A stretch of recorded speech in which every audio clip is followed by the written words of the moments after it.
Hello there, ladies and gentlemen of YouTube, and welcome back to the Talos Principle. And today we are going to be taking a look at World C4, which has 4 sigils and 2 stars. Let's go. And immediately we're going to start off with the little beep beep boop terminal, which has a couple of files in it which are actually pretty surprisingly short compared to most of the other files which we usually open. There's quite a bare minimum of words that need to be said about the current situation in all of these people's lives. What we're really doing is that we're just actively looking at other people's emails that are being fired off back and forth on the internet. That's exactly what's happening. We're really just the NSA in a virtual reality program. That guy has a lot of yellow sigils, but just not enough. We need to do stuff like transcend beyond having to do the process. So it's all talking about a process, man. Part of the process is actually doing a bunch of these puzzles. In fact, that essentially is the process. I'm gonna do this puzzle first because there's lots of annoying noise going on in this one where this connector is just kinda placed down and it's being blocked by that little guy over there. And this is where you kinda have to do a little bit of fancy moving around with a bunch of stuff. We're gonna begin by placing the box right here, and I'm just gonna start recording. Bring myself over here. One thing I really like about this recording view model when you're like carrying a platform is that you can look up and down and you can see different parts of the view model as opposed to you just kind of moving the platform around all over the place because that would just be really dumb. I like it. It's little things like this that kind of entertain me whenever I play this game. I can even look down at my non-visible feet, for one thing. Now, the reason why I'm going to repeat this process again is because there's a button over there on top of that platform which needs to be held down with something. We have to bring a connector through. So, we're going to grab that box, and in the past of me, of course, he is going to be jumping on a box that no longer is right here, right now. But it is here for the time being. That is, until we start playing the recording. Now, all we have to do is just bring the connector up first and then worry about all the other stuff later. I suppose in theory you could bring up the box first if you so desperately desired, but this is just the way I like to do things, so I hope you don't mind that at all. Jump right back down and he's still floating in the air. Inexplicably, it's as if that he is a recording, an echo of the past, who is actually standing on a box that no longer exists in the present. But it once did. Believe me, it once did, and that is why he's able to stand there. Just a little bit of back and forth with the whole recorder thing, and there you go. Just bring the box up here, and start a little bit of a laser stream right through this window. Just place the connector right about here so that way the buzzer cannot interfere with the stream. And then what we're going to do is we're going to take this box again for something that's kind of important, and that kind of importance being we're going to use it to get this sigil. I was kind of thinking ahead on that one because there's a star in this world. As there are 2 stars, we're going to go after this one first because it's right in the puzzle. This is a red herring right here, fittingly enough. And because we have this whole gate open, well, this gate here just kind of becomes irrelevant, so we're just going to reset the whole puzzle in order to collect this star. It's just a little bit easier to do, I feel. So, now what we are going to start off with is just a little bit of recording. We don't need to, like, position the box at first. In fact, I think doing that will only make this process a lot more difficult because there's only so much height you need to jump over this wall. Well, technically, no, I guess there isn't. I guess you could put a box here if you really were desperate to try and get over this wall successfully, but realistically, all you need to do is just jump on the past self who is using the platform, and just bring the box with you, so that way you can hold down another pressure plate and collect the star. So we're going to enact that right now, actually. Just, watch as our buddy starts to run away because he forgot to stand on the platform. I'm good at this game sometimes, guys. And, what the hell? Apparently I cannot seem to jump over there. There we go. I was a little bit panicked for a second, but don't worry. Don't worry, guys. Professional walkthrough means I'm gonna get it right on the first try, no matter what. And we're going to say goodbye to our past self.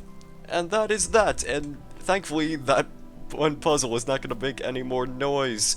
I like this world because it's really small. Like, you just have instant access to all of these puzzles, and the puzzles themselves tend to take much less time compared to the previous ones in the previous worlds which we've done. Throne Room is a little bit fun, and there's actually a second star in this one, which is, well, considerably easier to get than the first one. So we're gonna start off by just opening up this door, probably, yeah. There's a little bit of tight positioning you need to do in order to open up that door, but it is not impossible. Then what you must do is take this box with you. Now, I'm honestly not sure if this is the right way to go about things, but it's what I do in order to solve this one, so we're gonna roll with it and just do a little bit of parkour so that way we can make it over to where this other connector is housed. And we're going to use it to open up this door. And then just by carefully peeking around the corner, we're gonna take this fan and move it over here. That's pretty much all you need to do, and then you just have to reconnect this laser so that way it opens up not only this panel, but this panel. And then we're actually going to leave this box here because we need to take that with us in order to collect the sigil. A bunch of steps, but it is pretty simple if you really just think about it. So position them like this, and watch the laser light show. That will do just perfectly. That is just dandy. That is not a word I use very often, it's dandy. And then, boom, puzzle done. Now we're gonna take the box back and go ahead and collect the second star of the world. So, just go over to here where you placed the previous fan, jump onto these footprints, and then jump onto this platform, and jump onto this platform. There's actually a jump prompt right there, interestingly enough. And there you go. And we're gonna leave this box up here. Well, because why not? Because I brought the box there in the first place. I guess we don't really need it for that, but I felt like taking it along with me anyways. It's just the silly little things I inadvertently do. Armory! Now this one has a bomb that's carrying a box. Don't stand near the bomb. If there's one thing you might have learned about this game is that it's pretty much like standing next to a landmine. A portable landmine, if you will. And you don't want to be doing that, so don't do that. Now, there should be a second connector around here in this courtyard, so we're just going to move the lasers around a little bit and pick up this jammer. And now we're going to start moving things back a little bit far, because what we need to do is go ahead and jam this bomb, so that way we can pick up the box. You see, there's this red laser that's running a fan over there, and that fan is kind of blocking our path. What you need to do right here is hold this down with a connector for the time being. And then we want to grab the jammer where we left it previously, take it with us on a wild ride, and go detach the fan so that way it's no longer an issue. Now what we're going to do is we're going to go back and take the original connector which we used to block the red laser, because the red laser is pretty much harmless at this point. And we are going to actually move a couple things around, so what I'll probably do is just leave this right here, and then grab the jammer and take it right around this point. And then just do a little bit of connecting. We're making connections in life, it's exactly what we're doing. This is how you progress in this game, just by making all the connections and claiming your sigils. And that's about that for this puzzle. So now we have just one more left, and then there will be one Easter egg which we can find in this world. Stables. This one has just a jammer and two connectors. You can find the jammer housed over here. Over there is the door to the sigil.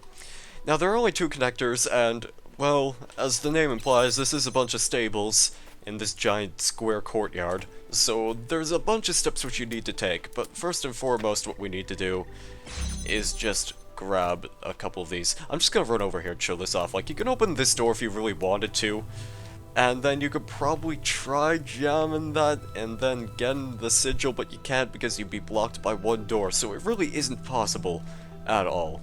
We're gonna take this one back and then use it to maybe hold open the door like so. And then we're going to take a couple of these on us on a little bit of a ride.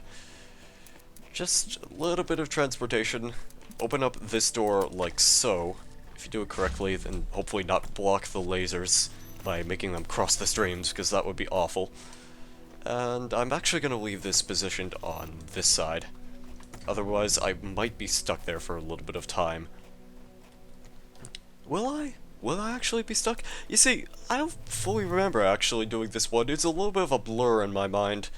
So I might actually have to do a little bit of repositioning in order for this to work. I'll admit I might have made a little bit of a mistake. In fact, no wait. If you connect it like this, then that actually might be the solution. Professional walkthrough, guys. I'll get this eventually. Right, I think I remember how to do this now. You do probably want to leave that on the other side, so we're just going to move that laser back and at least show what you're actually supposed to do. Open the door. Get on the floor. Everybody do the jam.